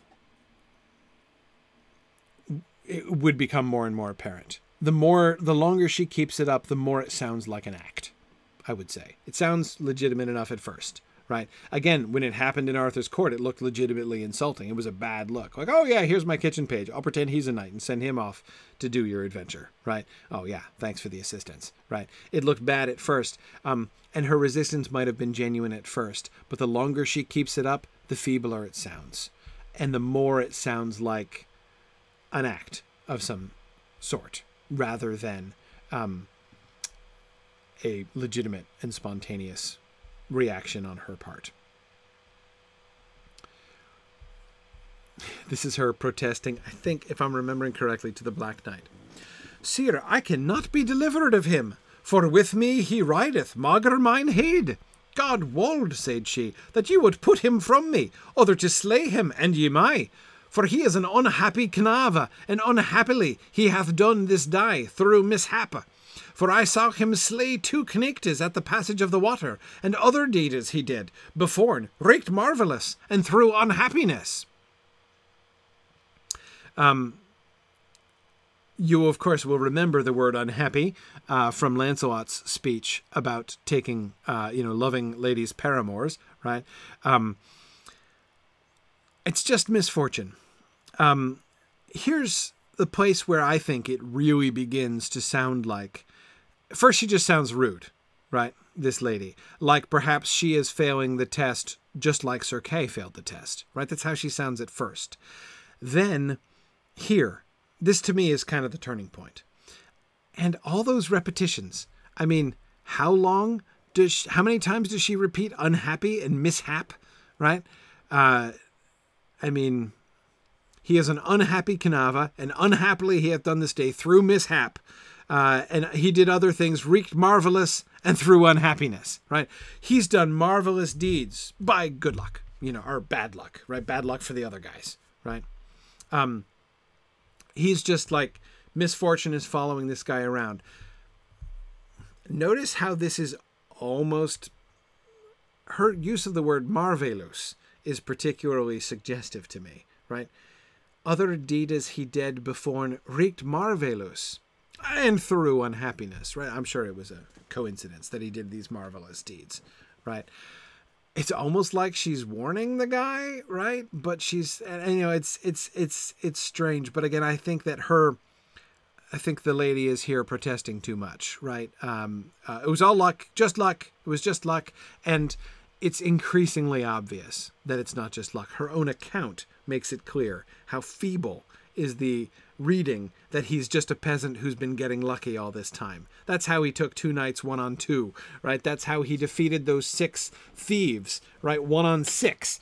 That's how, he's it's just, that's how he defeated Sir Kay in 1 shot and, fought Sir Lancelot to a standstill. Just luck. Yep, nothing more to it than that. I think it's pretty clear that she knows, right? And yet she's still insisting on this line, right? And notice that it has 2 tendencies. Her criticisms have the tendency first to drive him away. Is he going to be like, okay, lady, that's it. We're done. I've been trying to help you here, right? I am fighting for you. I'm putting myself in danger to try to help your lady. You know what? Forget it. I'm out, right? That would be one possible reaction that could be elicited by these kinds of comments. And the other, notice she's asking this other knight to fight him, right? So she's also actively like pushing him into combat with these other knights. As of course, what she keeps doing is saying, you shouldn't fight them. Whatever you do, don't fight them, because they're gonna clean your clock. I mean, this is gonna be ridiculous, right? So certainly, Mr. Kitchen Knave, you've definitely met your match here. So don't even bother. And he does, of course, right? So again, it's like she's trying to drive him away, but also like she's trying to drive him forward into achieving one great deed after another as he moves through. So it seems pretty clear what, if she is doing this on purpose, what passing the test looks like, right? Then Beaumains, and Michelle was just asking about this, Beaumains then kind of gets his own back, right? This is with the Green Knight. Beaumains, and by the way, of course, this Green Knight has nothing to do with the other Green Knight. I've seen people do this. I've seen people like, see, so, the Green Knight from Sir Gawain and the Green Knight is in Malory too. No, he is not. This Green Knight he's just a knight who happens to have green armor, right? Because this family of brothers does this color coding thing, right? You got to kind of think that like their mom dressed them all in the same color their whole childhoods or something. But anyway, so this is no relation to the Green Knight in the poem about Sir Gawain and the Green Knight. Okay. He has trying to yield, the Green Knight is defeated, and he's trying to yield himself to Beaumains. And Beaumains refuses to spare his life. All is in vain, sighed Beaumains, for thou shalt die, but if this damosel that come with me pry to save thy life. And therewithal he unloosed his helm, like as he would slay him. Fie upon thee, false kitchen page! I will never pry thee to save his life, for I will not be so much in thy danger. Then shall he die, said Beaumains. Not so hardy, thou bawdy Knava, said the damosel, that thou slay him. Alas, said the Green Knight, suffer me not to die for a fair word speaking. He's talking to the damsel here, notice. Fair Knight, now he's talking to Beaumains, said the Green Knight. Save my life, and I will forgive thee the death of my brother, and for ever to become thy man, and 30 knights that hold of me, for ever shall do you service. "In the devil's name," said the damosel, "that such a bawdy kitchen canaver should have 30 kneechtes service and thine." "Sir Knecht," said Beaumains, "all this availeth thee nocht, but if my damosel spake to me for thy life." And therewithal he made a semblant to slay him. Right, here it comes. "Lat be," sighed the damosel, "thou bawdy kitchen canaver, slay him not, for an thou do, thou shalt repent it." "Damosel," said Beaumains, "your charge is to me a pleasure, and at your commandment his life shall be saved, and else not." Then he sighed, "Sir Knecht, with the green armas, I release thee quite at this damosel's request, for I will not mock her wrath, for I will fulfill all that she chargeth me." So what just happened here? "As you wish," says Mike Moore. Not quite. Not quite. Not quite.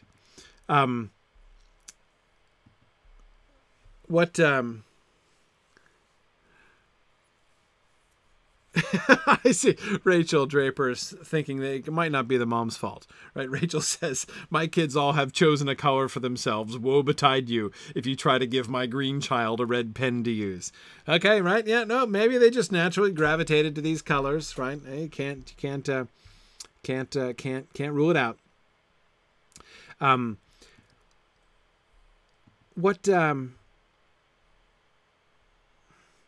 This is clearly an important moment in the kind of chess game between Beaumains and the lady, right? And he wins this round. What has he accomplished in doing this? Why does he do this way? Well, Mike says to get her to drop the pretense that he sucks, right? Yeah, to get her to acknowledge his prowess. That's one thing, right? If she says, "Please spare his life," then she is acknowledging that this is not an accident, right? That he has, in fact, she's acknowledging him as victor, right? And so he forces her to acknowledge him as victor. But notice how he forces her, right? If you don't do it, if you don't say it, I'm going to kill him. And that has another edge to it. This knight is begging for mercy. What happens if Beaumains kills him while he's begging for mercy?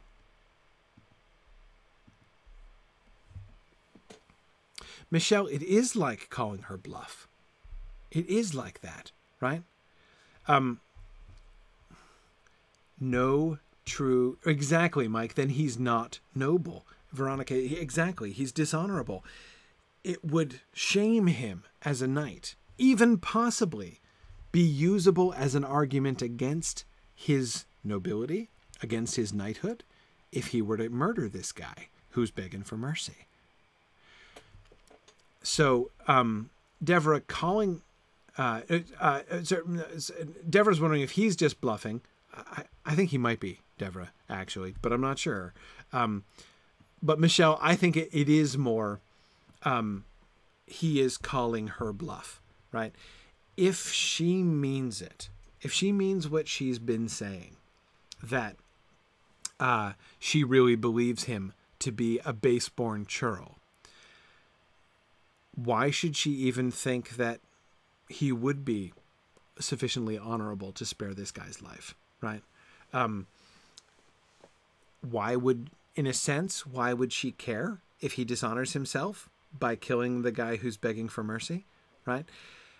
He puts, in a sense, his own honor into her hands here. So it's not just that, like, he's manipulating her, backing her into a corner and getting her to acknowledge his strength. He is doing that, but it's not just that. It's not just a show of strength on his part. He is, in a sense, putting himself into her hands as well, right? If she absolutely refuses, now, Devra, exactly as you're suggesting, either he has to admit that he was only bluffing and he's definitely not going to kill him, in which case he is going back on his word. He's just said, I will not spare this guy unless my damsel says so, right?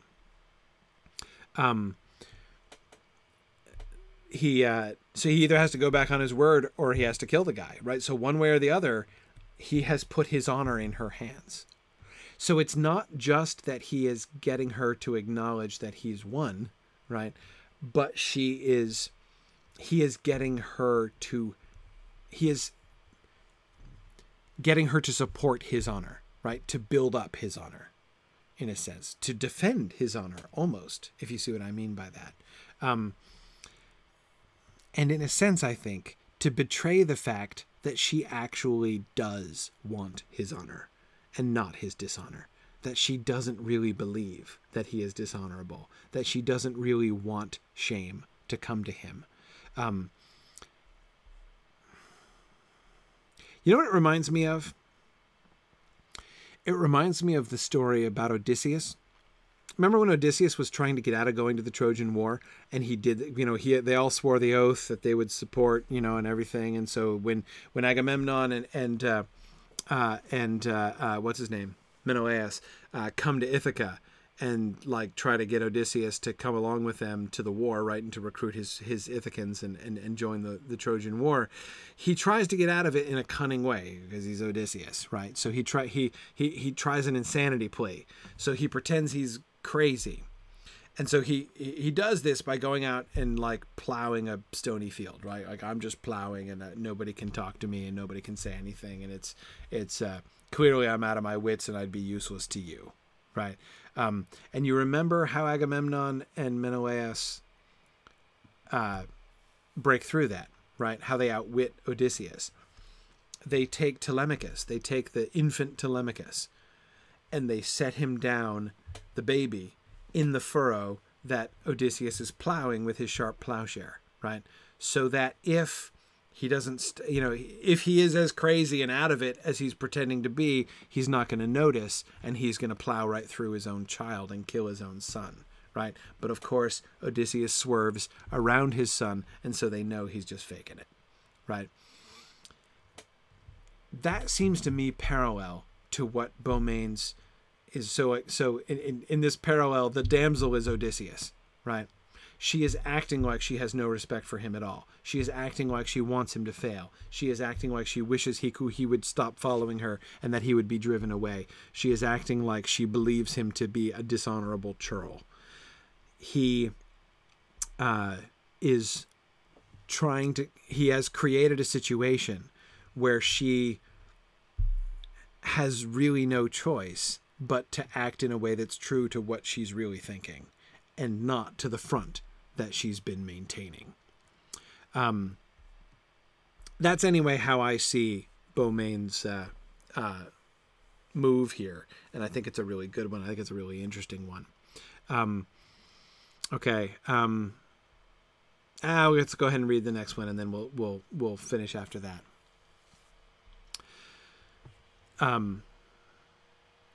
He's killed the Black Knight, he defeats the Green Knight, he defeats the Lesser Red Knight, and now he has come to the last of the chromatic brethren, the greatest of all of them, the Blue Knight, Sir Persant of Ind, which just means Sir Persant, not of India, but of indigo, the color, right? Just in case you thought that indigo only existed in rainbows, it exists in this knight's color scheme. So, okay. And he says, I'm gonna go. I don't care. I know he's got a great reputation, but I'm gonna go fight the Blue Knight. Fie, fie, said the damosel, that ever such a stinking kitchen canava should blow such a boast. Damosel, he sighed, ye are to blame so to rebuke me, for I had lever do 5 battailes than so to be rebuked. Let him come, and then let him do his worst. Sire, she sighed, I marvile what thou art, and of what kin thou art come, for boldly thou spakest, and boldly thou hast done, that have I seen. Therefore I pray thee, salve thyself and thou my, for thine horse and thou have had great travail, and I dread that we dwell over long from the siege, for it is hence but 7 mile, and all perilous passages we are past, south all only this passage, and here I dread me sore, lest ye shall catch some hurt. Therefore I wold ye were hence, that ye were not bruised nor hurt with this strong knicht. But I let you wit that this Sir Persant of Ind is nothing of might nor strength under the knicht that lieth at the siege about my laddie. she finally cracks, right? She finally cracks and admits that she's impressed, right? She drops the act suddenly. She's just been doing it, right? Stinking kitchen canava, she's saying in one moment. And then when he shows that, no, he's really going to do it. He's really going to charge off after the Blue Knight too. She cracks. I marvel what you are and of what kin you are come. 'Cause dang, you've been really impressive this whole time, right? And then she starts begging, don't do it. She's been pushing him into one test after another, and he's passed them. And finally she's like, be careful, right? We're only 7 miles away from the siege, and the knight who's there is even stronger than this guy. I'm afraid that even if you beat this guy, he's going to hurt you and you're going to be unable to fight. So now she sees him as the last best hope for taking out the siege, right? For releasing her lady from the siege. When she breaks, right? When she breaks character, she breaks it completely. And it's that more than anything else. That this is not somebody who's changed her mind, right? This is not somebody who's just been won over. This is somebody who's dropping the act, right? And who is almost admitting here that she's just been acting the whole time. In order to test, it's been a test, right? And he has passed the test, and she is here giving him an A+, right?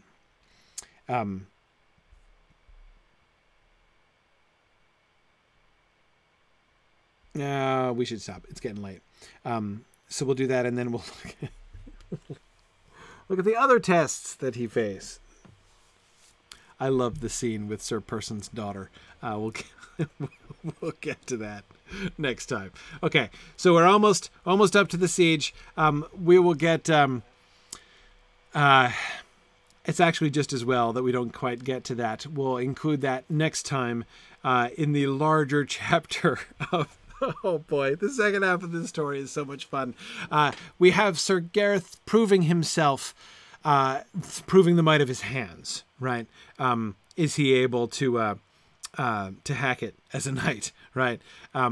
Now he will have to prove himself in other ways. Is he going to be the true disciple of Sir Lancelot as we move forward? So that's going to be awesome. Now, before we go, I'm going to do my drawing.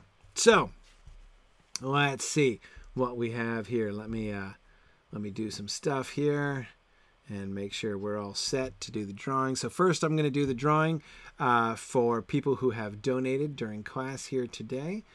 So let me gotta move windows around here. Okay, wonderful. Excellent. Okay. Oh, very good.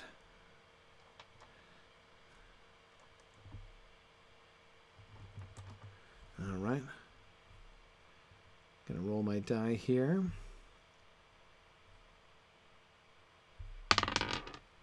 Okay. All right. And the winner is Lynn Schlesinger is the winner. Thank you, Lynn. Thank you for your generosity in so many ways. Wonderful. Thank you, Lynn. So Lynn just sent an email to donate@signumu.org. And you can either pair of tickets to the regional moot of your choice or the book with a custom book plate. So congratulations. And now I will do the drawing among everyone in attendance, both in GoToWebinar and in Twitch. So let me go over and see here on Twitch how many people are here so I can know which dice to roll. Okay, very good. And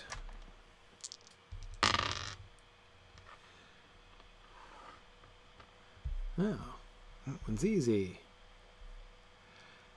Okay, and the winner is Zachary Coman. Zachary Coman is the winner. Excellent. Congratulations, Zachary. So again, send an email to donate@signumu.org and we will set you up with your prize. Don't forget, come to the Webathon this Saturday, starting at noon Eastern time, going all the way through midnight, possibly beyond. That we're going to have a schedule posted so you can see the details of the schedule very soon. But whole day is going to be awesome. So I hope you'll be able to join me for as much of it as you can. Thanks very much, everybody, and I will see you Saturday, if not before. Good night now. The Mythgard Academy has been offering in-depth discussions of awesome books and films since 2013, completely free to attend and free to download. If you've enjoyed our discussions and would like to help them continue, please consider donating at signumuniversity.org/fund.